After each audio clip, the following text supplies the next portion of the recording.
Hi, I'm Leonore. Welcome to the Intuitive Tutor. Thank you so much for stopping by. I opened up this channel for anyone who really loves tarot or really wants to learn about tarot. So if you're a beginner or advanced, it doesn't matter. I do have mini walkthroughs of the major arcana. I'm starting to do full walkthroughs for different tarot decks, okay? Just be patient. I did just open up this channel. I do have another channel, a tarot channel, Leonore Cohen. I also have a Patreon page, okay, for services and extended videos. Both those links will be in the description box. So today we're going to talk about the moon and the high priestess. I decided to do both of these two together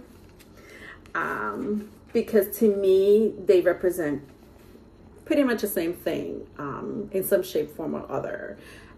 One thing they do have in common is the moon. Another thing that they have in common is that they represent water signs, Cancer, Scorpio, Pisces. So I chose to talk about these two together today. The High Priestess, which comes first, number 2. And then I also wanted to talk about the moon, which is number 17. Number 2, number 17 in the major arcanas, okay? So let's start. Me, the High Priestess and the moon represents the subconscious. It represents your intuition. Both of these have depictions of the moon. With the High Priestess, especially in the Rider-Waite, she's depicted here with the crescent moon.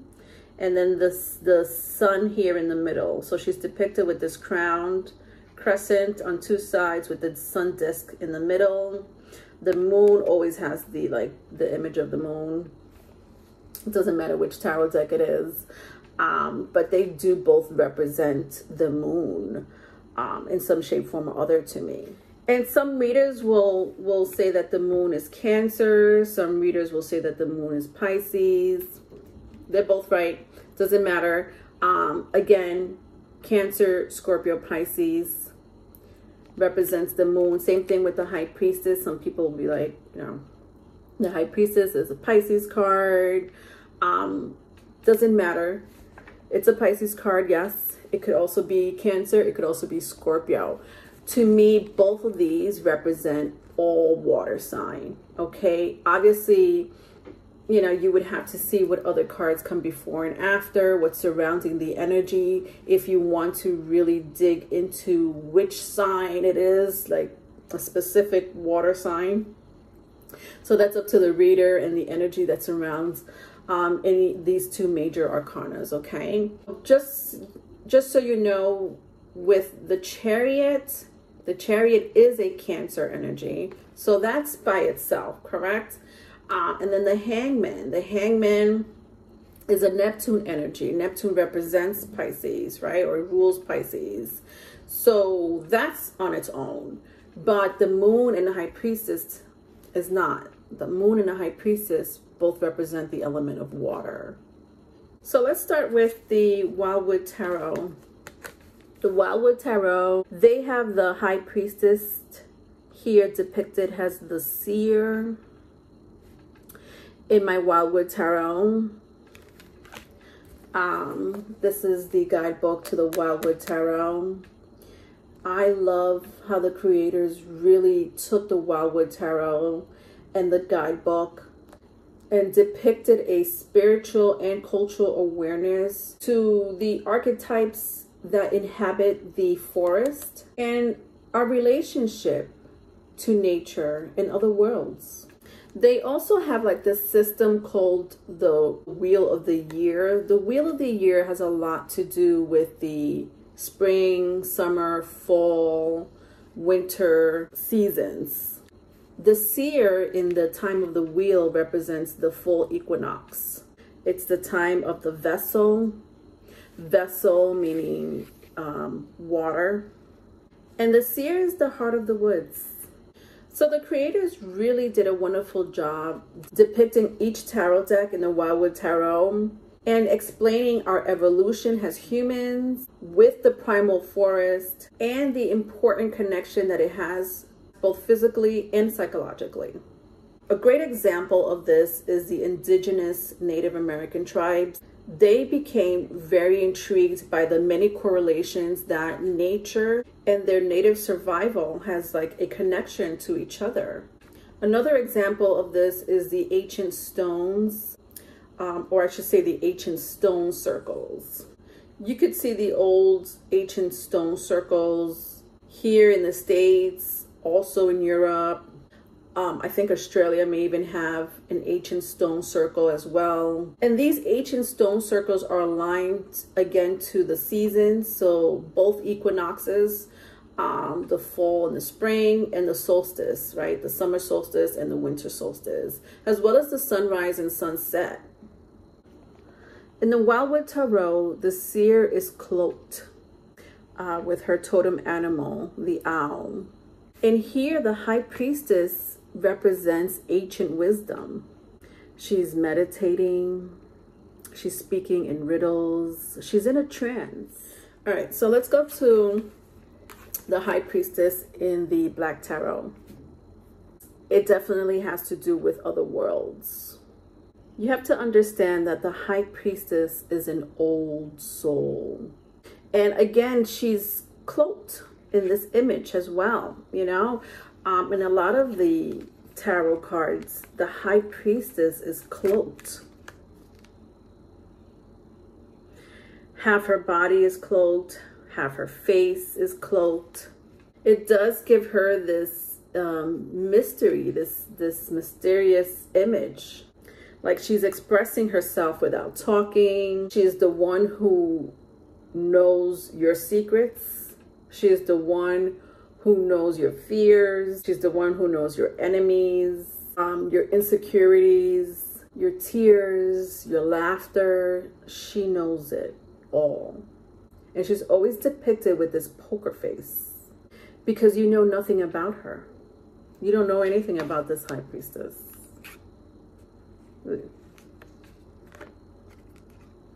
But she knows everything about you. And so the High Priestess, when the High Priestess comes out,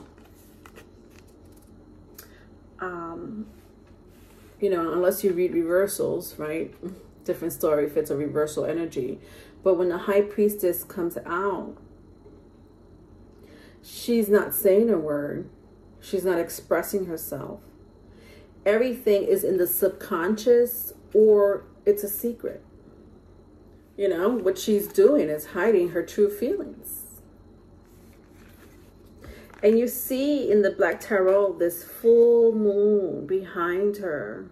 Love the depiction of the High Priestess here, because here you could see the moon. And remember that the moon represents the unconscious. The moon represents illusions and dreams. It also represents mother. It's a feminine energy nonetheless, right? Let's go to the moon. So I'm going to talk about the moon in the Native American tarot deck that I own. I've had this Native American tarot deck like forever. It was one of my first tarot decks in my collection. So let's talk about what's going on in this image here. This indigenous native tribe member is going on a vision quest. They call it Hamblecha. I could be pronouncing that wrong. I'll spell it for you on the screen here, because that's the word that it came with in the guidebook. I know there's different ways to spell it, but nonetheless, it does represent a vision quest. This indigenous native tribe member is going on a vision quest. And then here you see like a salmon. There's a salmon here swimming in the lake. And the salmon represents knowledge. This animal represents knowledge. It's a spirit animal nonetheless. But sure enough, this indigenous native is trying to contact the supernatural world with his sacred pipe, that full moon behind him. This individual is seeking protection, is seeking guidance from its guardian spirit. right? So it is definitely going on a spiritual journey, prophesizing, stuff like that. And just to interrupt really quick before I move on to my next moon card. The moon, for those who are seasoned reader, you don't have to be a seasoned reader, but another meaning to the moon card is the menstrual cycle. I'll tell you why. The menstrual cycle, just like the moon, has 28 days. The moon phase has 28 days. The menstrual cycle in a woman has 28 days. Many ancient cultures will correlate the moon cycle with a woman's menstrual.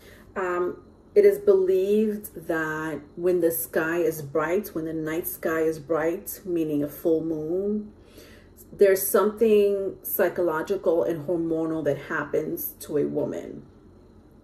Personally, I don't think it ends at a woman. I think men also experience weird stuff during the full moon, both psychologically and hormonal.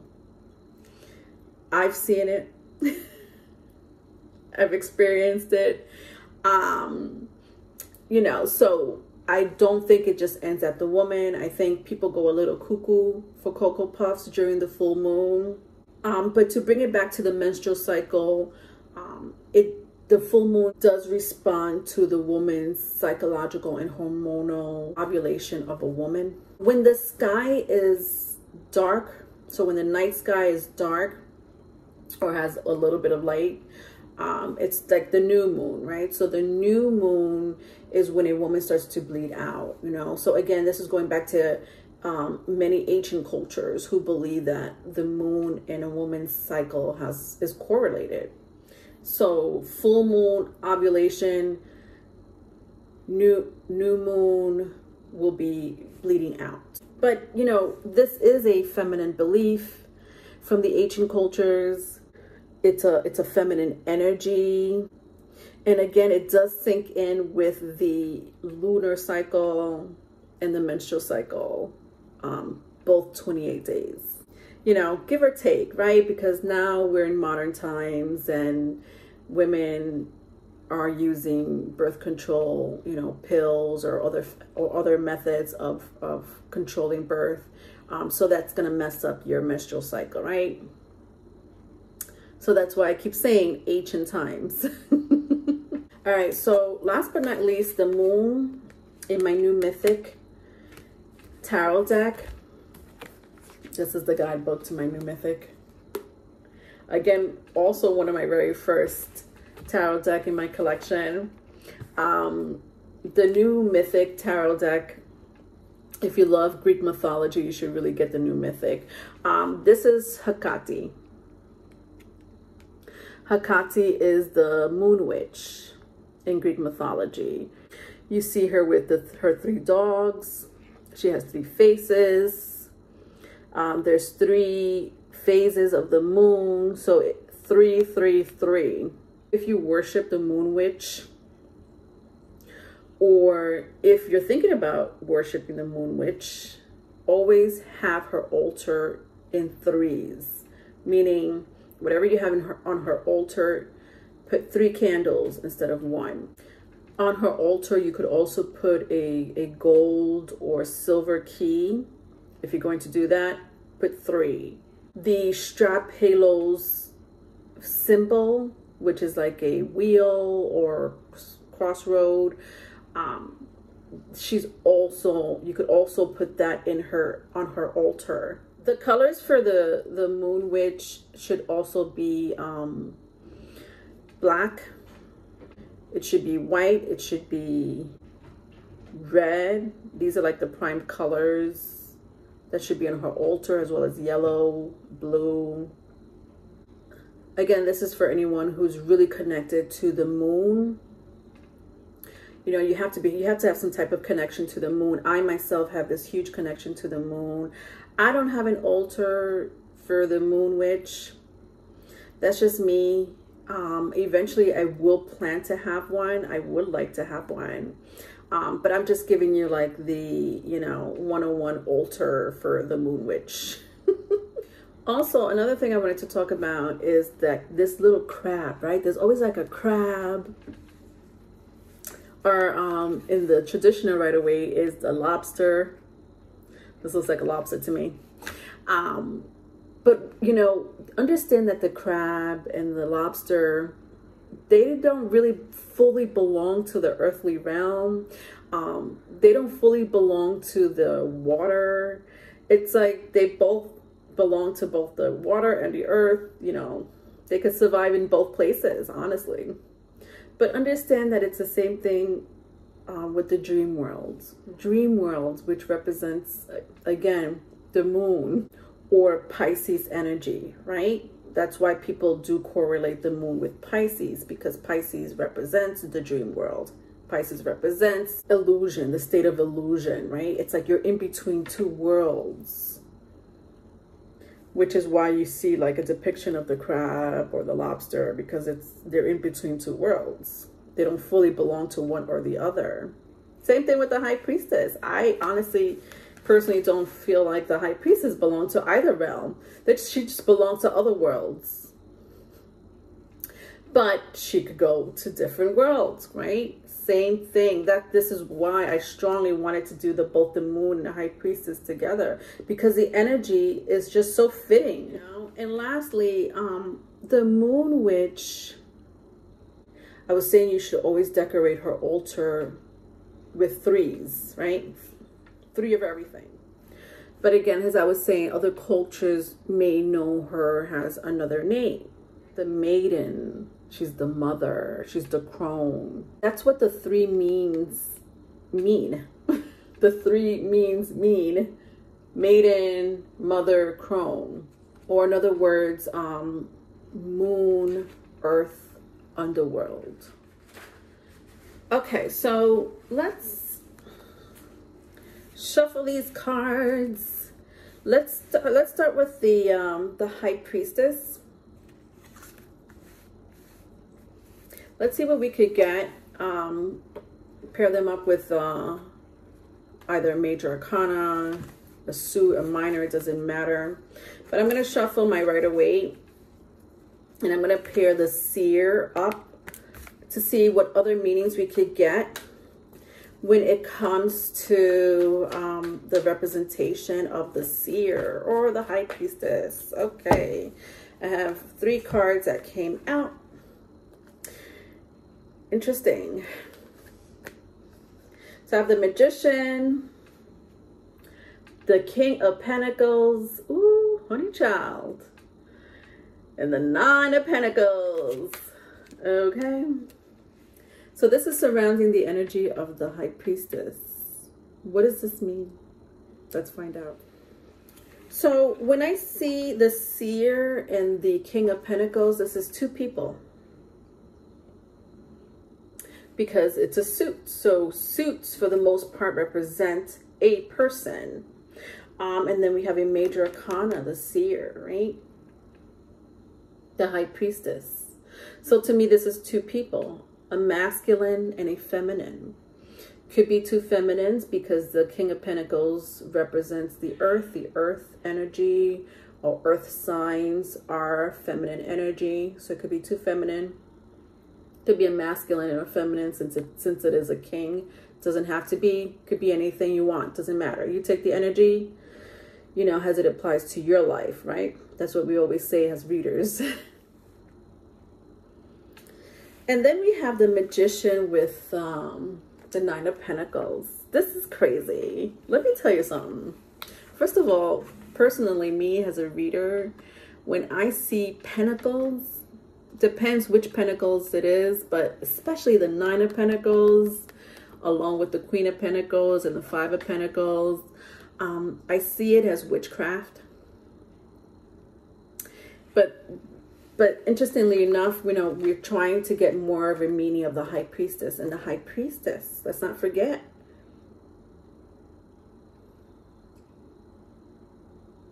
she knows the underworld. Right? Didn't I say earlier, she's in a trance. She's meditating, speaking in riddles. She's cloaked by her animal totem. Right? She's mysterious, nonetheless, right? She knows everything about you, but you know nothing about her.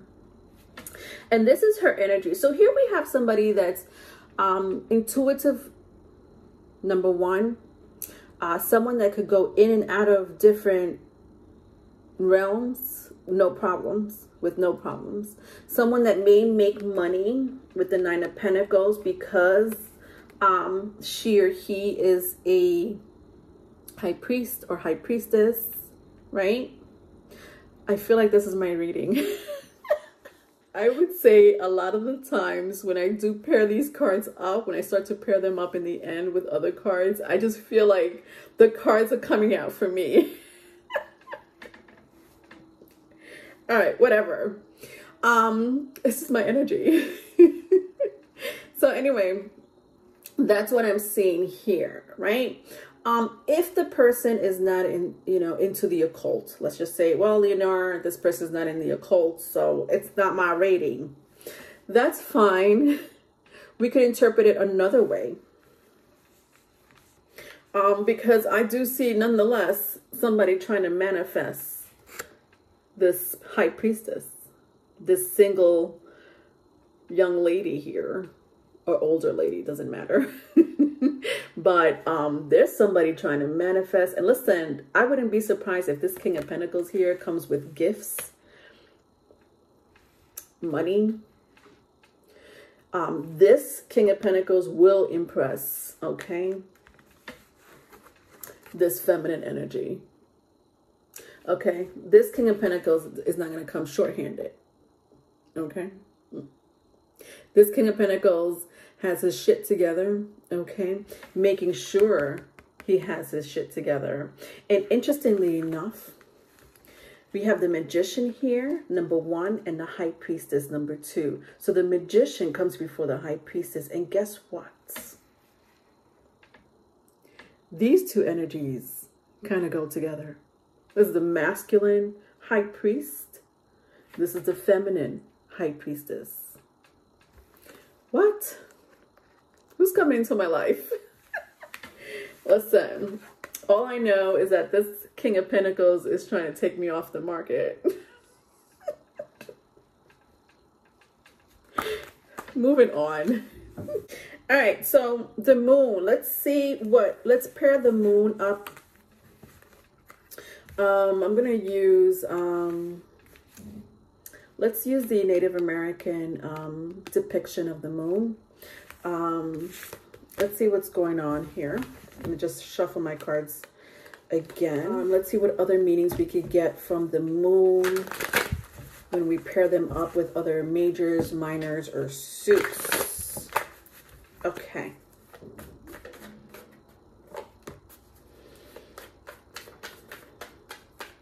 I don't know if this is going to be like another reading for me. Oh God, I can't. All right, so I have two cards that came out. All right, surrounding the moon. We have Ace of Pentacles and Five of Swords. Let's see what this means. All right, so I meant to say Ace of Cups. I think I said Ace of Pentacles. So Ace of Cups, right? Ace of Cups. You know, I'm feeling the energy of someone who is an emotional manipulator. With the Five of Swords, Ace of Cups, and the Moon. Someone that knows your energy very well. Could be, a water sign, because we have, Ace of Cups here with the Moon. So it could be Cancer, Scorpio, Pisces.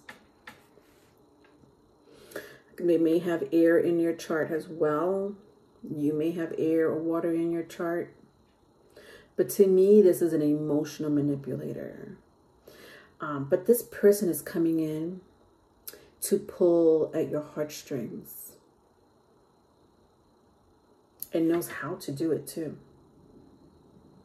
This person may know things about you. For example, your vulnerability, what gets you angry, what gets you happy. This person can be argumentative. I'm also seeing someone here because of the moon. Remember, the moon represents the subconscious, the unseen, the unknown. I'm also seeing here somebody who doesn't know how to express their feelings. So can be emotionally manipulative, but doesn't know how to express their feelings. But they know how to be emotionally manipulative. I know a couple of people like that. That's all I have to say about the High Priestess and the Moon. I hope you got something out of it. I am going to be doing a lot more videos like this, as well as full walkthroughs from my different tarot collections, okay? But this was kind of like a mini walkthrough, right? All right. Please don't forget to subscribe and like. Until next time. Bye.